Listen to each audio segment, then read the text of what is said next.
Association Metpally తరపున నిన్న జరిగినటువంటి జమ్మూ కాశ్మీర్ రాష్ట్రం అనంతగిరి జిల్లా పహల్గామ్లో జరిగినటువంటి అత్యంత దారుణమైనటువంటి టెర్రరిస్ట్ అటాక్ను తీవ్రంగా ఖండిస్తున్నాం. మృతులు అమాయకులైనటువంటి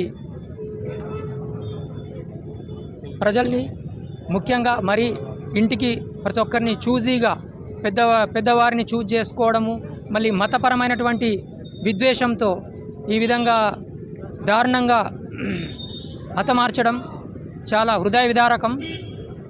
అందరి మనసుల్ని, భారతదేశ ప్రతి పౌరుని యొక్క మనస్సుని కలిచివేసింది.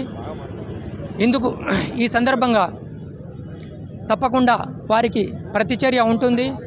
మన దేశ ప్రధాని గారు ఈ విషయంలో ఎలాంటి రాజీ లేకుండా పోరాడి వాళ్లకు శిక్ష పడేలా చేస్తారు. మున్ముందు ఇట్లాంటి సంఘటనలు జరగకుండా కట్టుదిట్టమైనటువంటి చర్యలు తీసుకుంటారని ఆశిస్తూ